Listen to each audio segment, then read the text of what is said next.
Bonjour, je voulais vous demander quel est le but de votre groupe de copains? Eh bien, nous, en fait, on s'est trouvé une passion commune il y a quelques années. En furetant sur le net, on voulait fabriquer notre sabre laser à nous, sans avoir à acheter ce qu'on peut trouver en commerce. Et de fil en aiguille, sur différents forums d'électronique, de tourneurs-fraiseurs comme ça, on s'est rencontrés, puis on s'est lancé dans l'aventure. On a fabriqué nos premiers sabres laser avec 3 bouts de chandelle, comme par exemple là.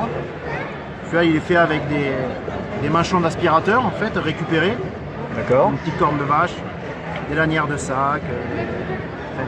Ça représente combien de temps de travail pour faire un sabre laser à peu près? Alors, tout dépend de ce qu'on veut avoir. Si on veut partir sur quelque chose de récup, Si on veut avoir ça une va belle vite. réplique. Mais une belle réplique, alors si on veut se baser sur une réplique qu'on peut trouver dans les films, ou carrément sur un manche un peu unique d'une série limitée, bon, mais déjà il faut le commander, il faut le faire. Oui. Ça dépend de la personne. Et après on l'équipe en électronique. Et comment on fait ça sur nos temps perso, petit loisir, Ça peut prendre quelques mois. On va dire 1 mois et demi, 2 mois. D'accord. Voilà. Et en termes d'argent, ça peut représenter... Ouais, le budget, il faut compter. Il y a une constante commune, en fait, c'est l'électronique. Nous, on travaille uniquement avec un petit fournisseur français. D'accord. Il vend un produit fiable et cocorico français. Il faut compter 150 € d'électronique. Après, tout dépend de ce que vous allez mettre dans le manche. Ouais. Et soit ça peut être de la récup et ça ne va pas vous revenir beaucoup plus cher. La lame aussi, qui est en polycarbonate, a un certain coût. Parce que c'est du polycarbonate, c'est résistant, plus résistant que le verre, et que le plexiglas. On peut faire du combat avec.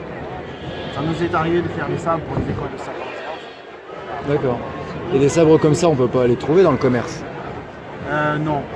C'est vraiment des modèles uniques? Ouais, voilà, c'est de la pièce unique. Nous, on est vraiment passionnés par ça et on le fait sur commande. En fait. Déjà, il y a beaucoup de sabres, c'est les nôtres. Oui. Voilà. Et il y a des particuliers qui vous contactent? Oui.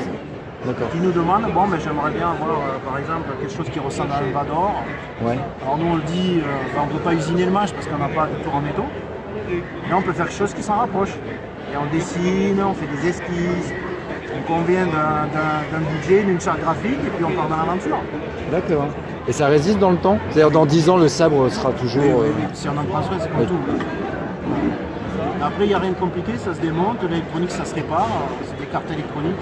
Et niveau du public, ça fait son petit effet? Les gens sont en plein dedans? Ah oui. Ouais. Bah, nous, ça fait 3-4 ans comme on est une bande de copains, on a juste une page Facebook, en fait, on est de plus en plus sollicités. Et à travers votre passion, vous avez déjà eu la chance justement de rencontrer des acteurs du film? Non, ou... malheureusement non. Ou être rappelé pour Non, faire... on n'est pas assez connu pour ça. Après, on ne cherche pas forcément une grande notoriété. Nous, comme on dit, on est là vraiment pour partager. On a tous ce métier à côté, c'est vraiment une passion. C'est un peu comme nos amis de R2D2. Nous, on est vraiment dans le partage. D'accord. Voilà. Dans le partage, et puis si les gens se sentent de les faire, on les aide. Et s'ils ne se sentent pas, ben on les fait pour eux. Voilà. Bah, je vous remercie. Merci.